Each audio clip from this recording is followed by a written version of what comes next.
Hello everyone है र म चाहिँ आज यहाँनिर चाहिँ फुलको काम गरिरहेको छु। अस्ति फुलिसकेको फुलहरूलाई चाहिँ निकालेर चाहिँ मैले यहाँनिर मलहरू यसरी साइड गरिरहेको छु, किनभने अब त्यो फुलहरूको चाहिँ सिड राखेर चाहिँ नयाँ अर्को फुलहरू रोप्नुपर्ने हुन्छ र पटहरू पनि मैले यहाँ सफा गर्नुको लागि चाहिँ साइड गरेको छु।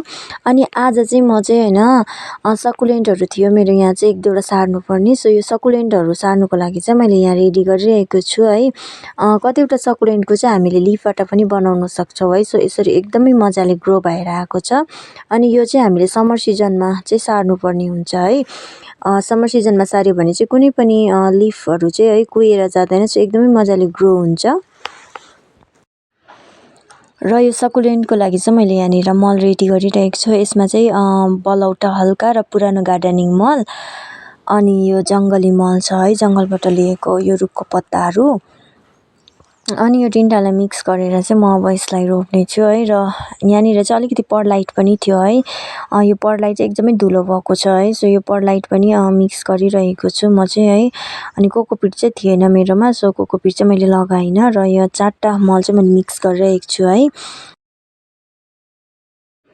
र यहाँनिर चाहिँ मैले सकुलेन्टको लागि चाहिँ होइन पट पनि भरिसकेँ र अब चाहिँ यो दुईटा सकुलेन्टलाई चाहिँ निकालेर चाहिँ है त्यो पटमा लगाइदिनु पर्ने हुन्छ है। र यहाँनिर चाहिँ एउटा लिफमा चाहिँ यसरी काँडाहरू पनि है गाडिसकेछ, किनभने यो माथिबाट क्याक्टसले चाहिँ थिचिरहेको छ। सो क्याक्टस निकाल्दा चाहिँ हामीले चाहिँ यसरी काठले चाहिँ फेदबाट निकाल्नुपर्छ, किनभने माथिबाट तान्यो भने चाहिँ यसको जराहरू चुट्टिने डर हुन्छ है। सो यसरी अलग्गै निकाल्नुपर्छ। र मैले चाहिँ यहाँनिर सकुलेन्ट निकालिसकेँ है दुईटा। सो यो दुईटालाई चाहिँ यो दुईटा सेम हो नि त, अन्त यो दुईटालाई चाहिँ म यो ठुलो पटमा नै लगाइदिन्छु भनेर चाहिँ मैले यहाँनिर काठले खन्दैछु है। सो काठले खनिसकेर त्यसको जरालाई चाहिँ मजाले अलग्गै टक्कै राखेर चाहिँ है माथिबाट चाहिँ हल्का हल्का थिचिदिनु पर्ने हुन्छ।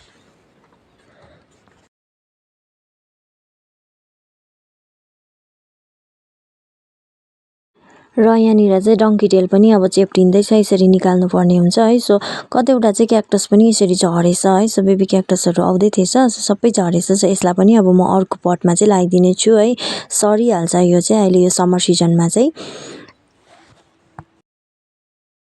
र मैले चाहिँ यहाँ यो डङ्की टेल चाहिँ है दुईटा पटमा लगाइदिएको छु है। अनि अरू यो बनी क्याक्टसलाई पनि यो पटमा लगाइदिएँ। अघिको व्हाइट कलरको निक्लेको है क्याक्टसहरू झरेको थियो, सो यसलाई पनि साइड साइडमा राखिदिएको छु। सो एक दुई दिनमा चाहिँ एकदमै मजाले ग्रो हुन्छ है।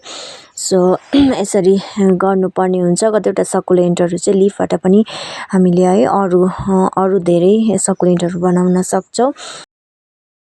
र यो डङ्की टेलको पनि हामीले चाहिँ है लिफबाट नै बनाउनु पर्ने हुन्छ है।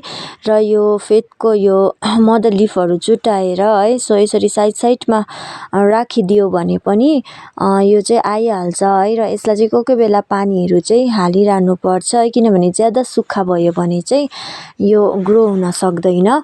अनि यो कतिवटा सकुलेन्टहरूको चाहिँ हामीले लिफबाट बनाउन सक्छौँ है।